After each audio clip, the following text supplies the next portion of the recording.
Hello good morning. सुबह का time हो रहा है और मैं और मम्मी हम दोनों माँ बेटी मिलके चने की दाल की प्रोसेस में लग गए हैं। तो ये फर्स्ट स्टेप होता है चने की दाल की प्रोसेस का। तो ना सबसे पहले इसको रात भर भिगो कर रख देते हैं, अच्छे से गला देते हैं और दूसरे दिन इसको धूप में डाल देते हैं। अच्छी धूप में ये एक दिन में सूख जाती है और थोड़ी कम धूप में 2 से 3 दिन लग जाते हैं।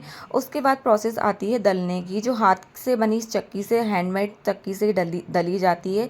तो मम्मी इस प्रोसेस में लग गई थी। जितनी आसान और सिंपल ये प्रोसेस दिखती है उतनी होती नहीं है, बहुत ज़्यादा इसमें मेहनत लगती है। तो यहाँ पे दलने से पहले मैं इन चनों को छान रही हूँ। छोटी छोटी चनी और थोड़ा बहुत कचड़ा होता है वो निकल जाएगा, तो थोड़ा सा हमको इस प्रोसेस में ना आसानी हो जाएगी। तो वहाँ पर मम्मी चने की दाल को चक्की से दलने के प्रोसेस में है और मैं इन चनों को दल दल फल छान के मम्मी को देती जा रही हूँ। इसके बाद थोड़ी सी हेल्प मैंने कर ली थी। और ये सारे सब कुछ करने के बाद इसको हम छन्नी से छानते हैं। छन्नी से छानने से ये होता है, जो चक्की से दाल हमने दली है उसमें थोड़ा सा पाउडर निकल जाता है, मतलब कि बारीक दाल होती है वो सारी निकल जाती है और फ्रेश फ्रेश अच्छी अच्छी दाल हमारे पास आ जाती है। तो कुछ एक्स्ट्रा छिक्कल होते हैं वो भी हम निकाल देते हैं।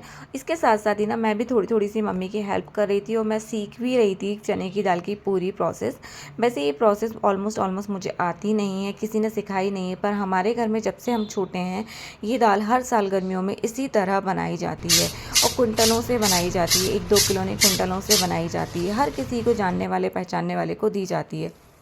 अब ये दाल ना दलकर हो गई है तैयार, पर अभी ये पूरी तरह तैयार नहीं हुई है। अब ये दाल में ना काफ़ी सारे छिकले हैं जिन्हें फटक कर निकाला जाएगा और जिसको फटकने के बाद जो उसमें छिलके होंगे दाल के वो अलग हट जाएंगे और दाल अलग हट जाएगी। इसके बाद जो छिलके होते हैं ना दाल को, उनको भी मम्मी एक बार और फटकती हैं, क्योंकि उसमें से भी ना कुछ दाल निकल जाती है जिससे कि दाल वेस्ट ना हो। इस सब प्रोसेस के बाद ना हमको ये दाल मिल जाती है। और अभी थोड़ी सी हेल्प करने में भी आ गई थी। उसके बाद जो दाल होती है अगर फटक ली जाती है, उसके बाद फाइनल प्रोसेस एक और होती है जिसमें ना इस दाल को ना छाना जाता है। छानने के बाद ना इसमें से छोटे छोटे और चने या चनी बोलते हैं उसको, वो निकल जाती है। फिर उसकी सेम प्रोसेस वही की जाती है, स्टार्टिंग से दला जाता है, फटका जाता है, ये सब किया जाता है। तो ऐसी ये प्रोसेस होती है। जितनी आसान दिखती है उतनी आसान होती नहीं है, काफ़ी ज़्यादा हाथों का जोर लगता है।